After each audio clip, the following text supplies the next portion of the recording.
No interior da tumba do rei Tutankhamon, passando pelos santuários dourados e pela famosa máscara, Howard Carter encontrou dois pequenos caixões simples. Carter iniciou a escavação da câmara funerária dentro do túmulo de Tutankhamon e encontrou o sepultamento intacto de Tutankhamon, que estava essencialmente contido dentro de 9 camadas protetoras. Dentro dos restos mumificados de duas meninas que nunca nasceram. Elas foram guardadas em uma faculdade de medicina quase esquecidas. Mas eis a questão.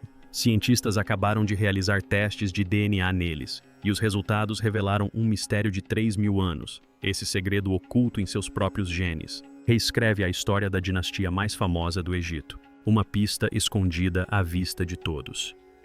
Quando Howard Carter, em 1922, conseguiu romper o portal selado da tumba do rei Tutankhamon, o mundo ficou deslumbrado com o ouro.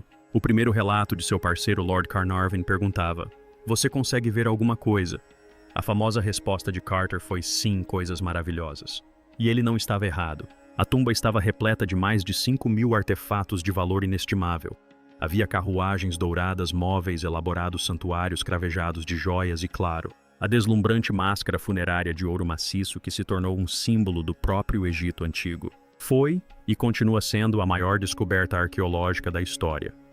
Mas eis a questão. Por causa de todo o brilho, alguns dos itens mais pessoais e, como se constatou, mais importantes foram quase completamente ignorados. No interior da tumba, em uma câmara chamada Tesouro Carter, encontrou uma simples caixa de madeira sem decoração.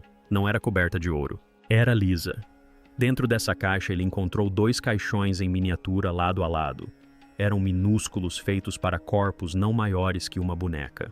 Um dos caixões tinha pouco mais de 19 polegadas de comprimento. Cada pequeno caixão foi esculpido em uma única peça de madeira. Quando Carter e sua equipe os abriram, descobriram que estavam encaixados uns dentro dos outros. Cada um continha um segundo caixão minúsculo estifoliado a ouro. E dentro desses envoltos em linho estavam as menores múmias já descobertas. Não eram bebês, mas fetos. Eram os filhos não nascidos do rei Tutankhamon. A primeira múmia menor era um feto feminino com apenas cerca de 5 meses de gestação. A segunda, um pouco maior, também era um feto feminino, estimado entre 7 e 9 meses de gestação. Ela estava quase no final da gestação, uma menina que poderia ter sobrevivido.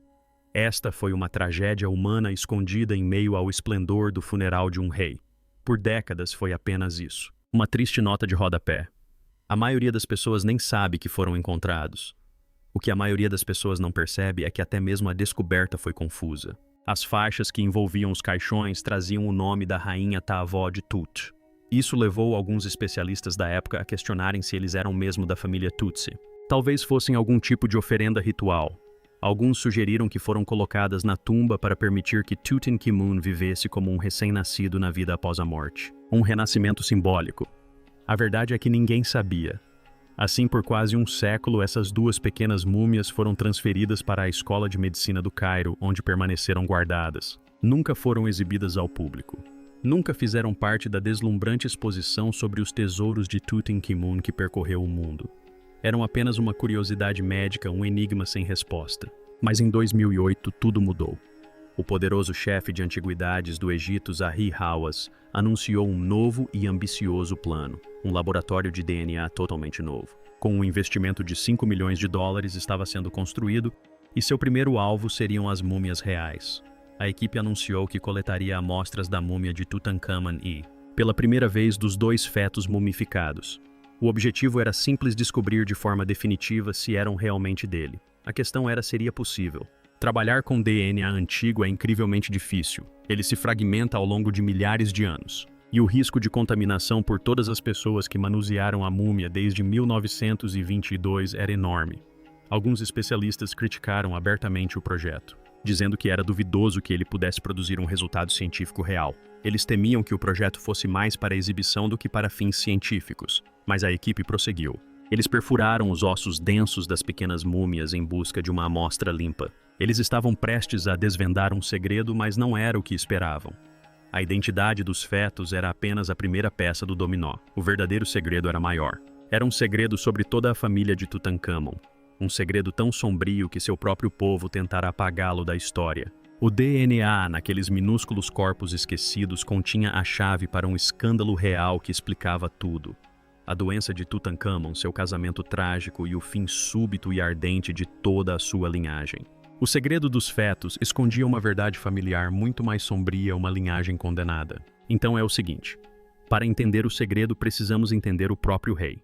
Todos são obcecados pela máscara de Tutankhamun, mas o homem por trás dela era uma figura trágica. Ele não era um poderoso faraó guerreiro, não era um grande construtor. O mais curioso é que ele passou a maior parte de sua curta vida sofrendo com o que parece ser uma dor crônica. Quando os cientistas fizeram tomografias computadorizadas em sua múmia em 2005, eles não estavam procurando por uma árvore genealógica. Eles estavam tentando descobrir como ele morreu.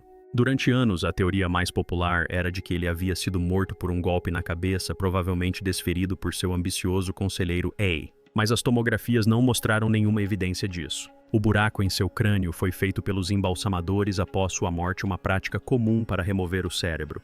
Mas os exames revelaram uma série de problemas de saúde dolorosos. O que a maioria das pessoas não percebe é que o rei Tutankhamon era fisicamente frágil. Ele tinha cerca de 1 metro de altura, mas não tinha porte físico de um rei, para começar. Ele tinha um pé torto congênito grave.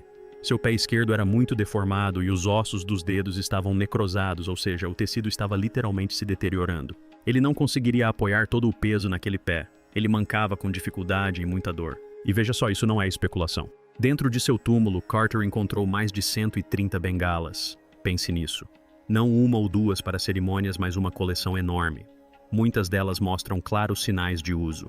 Os cabos estão desgastados e as bases arranhadas.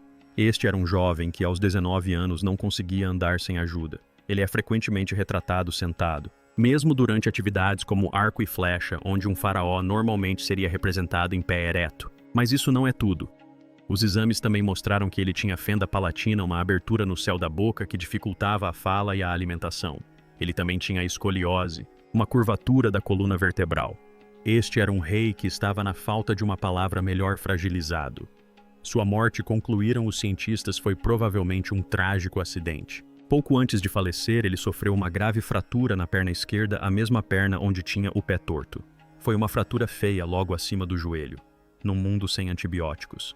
Uma fratura exposta como essa representa um risco enorme. E então, os testes de DNA em 2010 acrescentaram a peça final.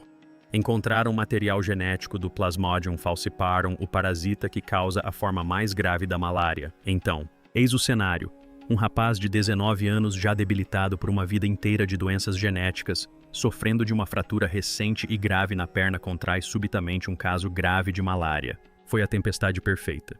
Ele provavelmente morreu devido à combinação da infecção na perna e da febre alta da doença. Agora vamos falar sobre sua esposa. É aqui que a tragédia dos fetos se torna evidente. Sua rainha era Ankhaun.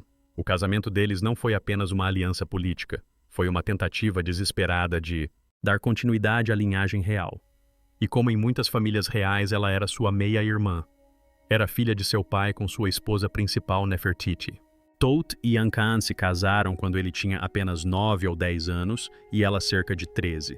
Eram crianças que receberam o trono do império mais poderoso da Terra, ambos carregando um pesado fardo genético. Os 2 fetos mumificados foram suas únicas tentativas conhecidas de ter um herdeiro. Imagine a dor. 2 gestações, uma perdida no meio, a outra no final. Não foi apenas uma falha da realeza. Foi uma tragédia profundamente pessoal para um jovem casal. A história de Ankhamun fica ainda mais triste. Após a morte de Tutankhamon, ela ficou sozinha. Uma viúva adolescente em uma corte repleta de homens ambiciosos. Temos o registro de uma carta desesperada, supostamente escrita por ela, enviada ao rei dos Hititas, o grande inimigo do Egito. Nela ela escreve: "Meu marido morreu e eu não tenho filhos. Envie-me um de seus filhos e ele será meu marido. Não tomarei um dos meus servos para me casar." Ela estava apavorada. O servo a quem ela se referia provavelmente era eu, o conselheiro que agora ambicionava o trono. E veja só, eu possivelmente era seu avô. O rei hitita, após alguma suspeita, finalmente enviou seu filho, o príncipe Zananza. Mas o príncipe nunca chegou ao Egito. Ele e seus acompanhantes desapareceram na estrada, quase certamente interceptados e eliminados pelos homens de A. Depois disso, Ankhasan desaparece da história. Um anel foi encontrado comprovando seu casamento com I. Parece que seu pior medo se concretizou. Ela foi forçada a se casar com o servo. Ele se tornou faraó e nunca mais se ouviu falar dela. Então a pergunta é por quê? Por que essa família era tão problemática? Por que sua linhagem era tão frágil a ponto de terminar em tragédia e desaparecer? A resposta não estava no túmulo de Tutancâmon. Estava no túmulo do verdadeiro segredo real. O homem que tentaram apagar da história. Para descobrir a verdade, precisamos voltar uma geração. A estranha arte de Amarna. O segredo revelado pelo DNA não dizia respeito apenas a Tutancâmon. Dizia respeito ao seu pai. Um homem tão controverso, tão excêntrico, que faraós posteriores tentaram fingir que ele nunca existiu. Seu nome era Akhenaten, e ele é, sem dúvida, uma das figuras mais estranhas e revolucionárias de toda a história. Então é o seguinte: durante milhares de anos, o Antigo Egito teve uma vasta coleção de deuses.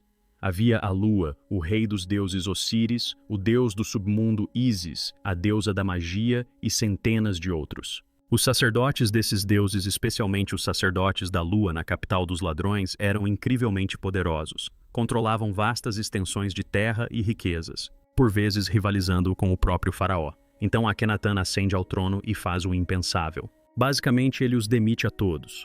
Declara que todos os deuses antigos são falsos. Afirma que existe apenas um deus verdadeiro, que era o disco solar. Isso foi um choque enorme.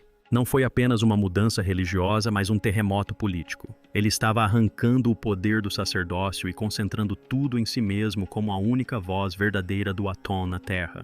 Mas ele não parou por aí. Ele abandonou a antiga capital dos ladrões. Mudou toda a sua corte e centenas de milhares de pessoas para o meio do deserto. Lá construiu do zero uma nova e extensa capital dedicada ao seu novo deus. Chamou-a de Akhenaten, o horizonte do Aton. Hoje a chamamos de Amarna. E é aqui que as coisas ficam estranhas. O estilo artístico do período de Amarna é diferente de tudo o que existe na história egípcia. Por milênios, os faraós sempre foram retratados como figuras perfeitas, musculosas e heróicas. Mas a arte de Amarna é diferente. Akhenaten é retratado com um rosto longo e fino, um pescoço delgado, uma barriga proeminente, quadris largos e traços quase femininos.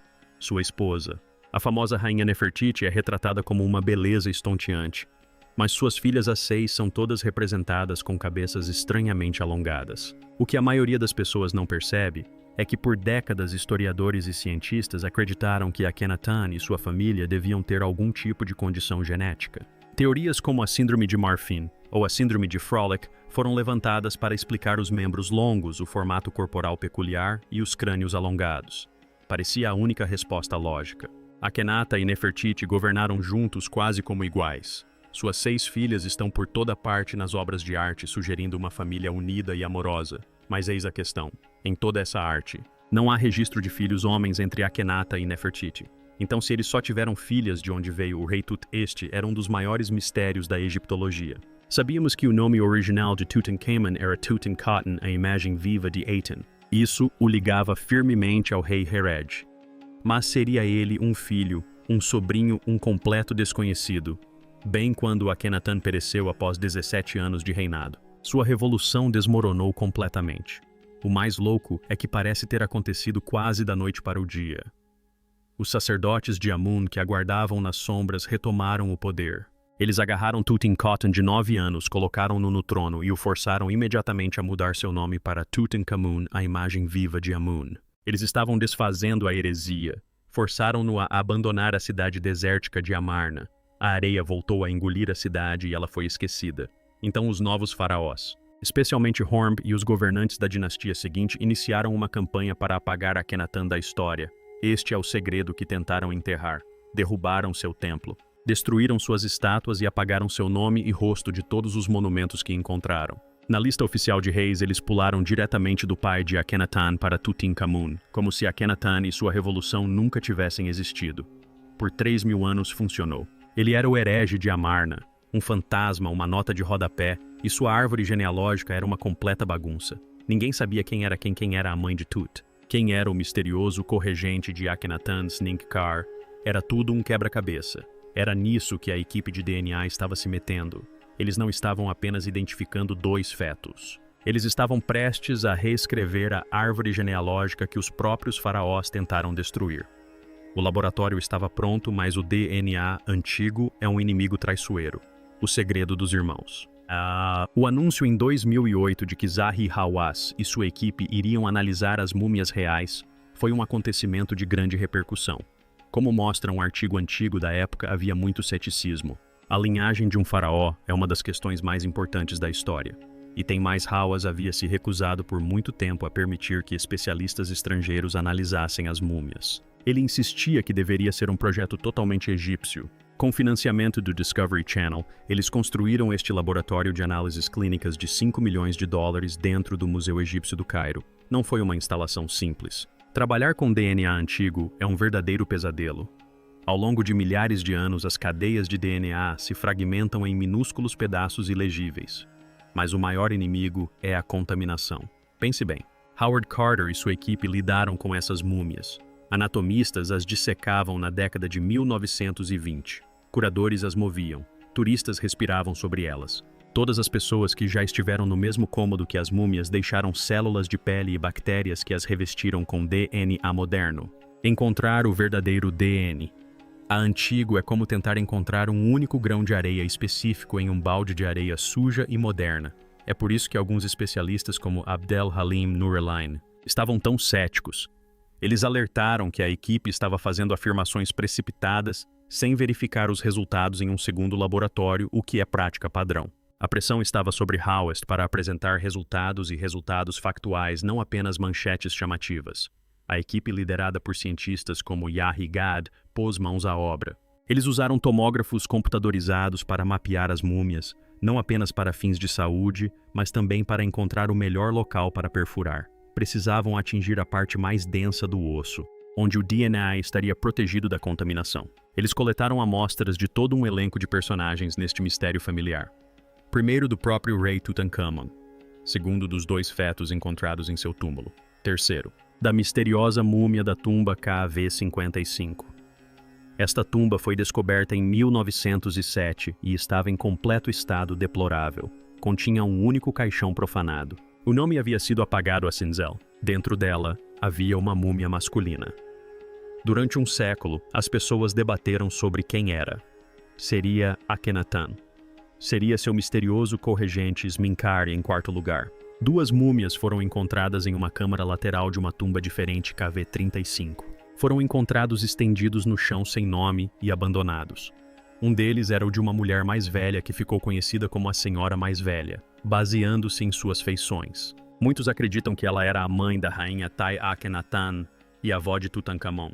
Em quinto lugar, ao lado dela, estava o corpo de uma mulher muito mais jovem. Ela ficou conhecida como a Senhora Mais Jovem. Sua identidade era um completo mistério. Quem era ela? Seria Nefertiti. Seria ela Kia, mais uma das esposas de Akhenaten, ou seria alguém completamente diferente? Seu rosto estava gravemente danificado, aumentando o mistério. Essas 5 múmias, além de outras, continham a chave. A equipe coletou o pó ósseo, levou-o para o laboratório esterilizado e iniciou o lento e doloroso processo de extração e sequenciamento do DNA fragmentado. Eles buscavam 16 marcadores específicos que comprovassem o parentesco. Os primeiros resultados foram referentes aos fetos. O artigo de 2008 apenas levantou a questão. Os resultados de 2010 deram a resposta. O DNA era claro. Ambas as pequenas múmias compartilhavam DNA diretamente com a múmia de Tutankhamun. Eram, sem dúvida, suas filhas. A tragédia foi confirmada. Mas então analisaram o contexto mais amplo. Confirmaram que a senhora mais velha era de fato a rainha Tai. E confirmaram que a múmia KV-55 a profanada era seu filho. Isso significava que a múmia KV-55 tinha que ser Aenaten, o rei herege. Então eles tinham o pai de Tutankhamon, Aenaten. Tinham a avó de Tutankhamon, a rainha Tier. Agora, a pergunta final de $1 milhão: quem era a mãe de Tutankhamon? Eles examinaram a mulher mais jovem, a múmia sem nome encontrada no chão. Os resultados chegaram e foram absolutamente chocantes. O DNA da jovem mostrou que ela era filha da rainha Tier, a mais velha. Isso significava que ela era irmã de Akhenaten. E então veio a confirmação devastadora: ela também era mãe de Tutankhamun. Este era o segredo da realeza. Esta era a verdade oculta nos genes. Tutankhamun não era filho da bela Nefertiti. Ele era fruto da união entre um irmão e uma irmã. Akhenaten, o rei herege, teve um filho com sua própria irmã. O DNA não revelou apenas um nome. Desenterrou um pesadelo. A tragédia de Tutankhamun. Durante um século fomos cegados pelo ouro.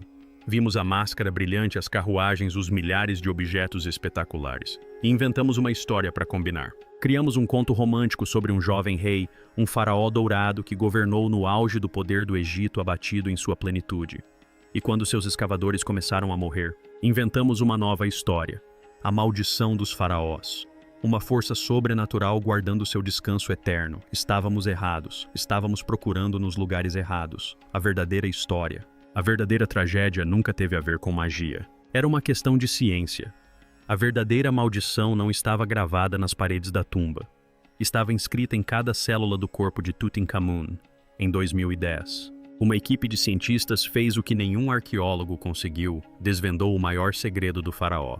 Usando um laboratório móvel de DNA, eles perfuraram o osso mumificado de Tutankhamun e de vários de seus parentes.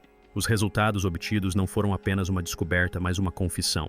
Um segredo de família de 3.300 anos exposto por um sequenciador de DNA. Essa única descoberta explicou tudo. Foi o fator uau que conectou todos os fragmentos da trágica vida de Tutankhamun. A equipe identificou o pai de Tutankhamun como a múmia do KV-55, o rei Herej Akhenaten, e sua mãe a múmia conhecida como a jovem dama do KV-35. Mas a grande revelação foi a sua identidade. O DNA provou que ela não era uma das muitas esposas de Akhenaten. Ela era sua irmã por parte de pai e mãe. Isso não foi apenas um casamento real. Foi um apocalipse genético. Pense bem. Durante décadas, todo o campo da egiptologia esteve obcecado com a estranha arte de Amarna, o período em que Akhenaton governou.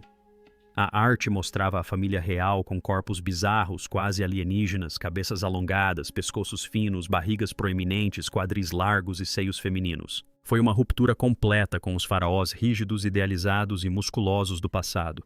As teorias eram mirabolantes. Seria uma declaração puramente religiosa, ao rejeitar os antigos deuses em favor de seu único e verdadeiro Deus. Aten estaria Akhenaten ordenando a seus artistas que rejeitassem as antigas formas de arte para retratar sua família como seres andrógenos transcendentes de outro mundo tocados pelo sol. Ou seria uma teoria ainda mais ousada que sugeria que Akhenaten e sua família realmente tinham essa aparência. Acadêmicos propuseram uma longa lista de doenças exóticas. Seria a síndrome de Marfan, que causa figuras altas e de membros longos. Seria a síndrome de Froelich responsável por características andrógenas. O estudo de DNA de 2010 reformula completamente esse debate. Embora essas síndromes específicas tenham sido refutadas, o DNA confirmou uma realidade muito mais sombria. A arte era realista. Não era apenas um estilo artístico, era um retrato clínico. Era o resultado visível e devastador de gerações de intensos cruzamentos consanguíneos culminando no pesadelo genético da união entre irmãos. E se Akhenaten, em seu fanatismo religioso, visse essas deformidades não como uma maldição, mas como uma bênção, e se ele acreditasse que seu crânio alongado e seu corpo peculiar fossem marcas divinas, provas de que ele e sua família eram um novo tipo de humano, os filhos escolhidos do Aton. Sob essa perspectiva, a arte se torna uma peça de propaganda aterradora, celebrando a própria decadência genética que destruiria sua linhagem, e Tutankhamun herdou tudo isso. Todas as dolorosas doenças que acompanharam o rei Tutankhamun ao longo da vida de repente fizeram um sentido perfeito e horripilante. O pé torto congênito severo e as mais de 130 bengalas ornamentadas encontradas em seu túmulo não eram símbolos de poder, eram necessidades médicas. Tomografias computadorizadas mostram um pé esquerdo torcido e deformado, uma condição conhecida como pé torto congênito.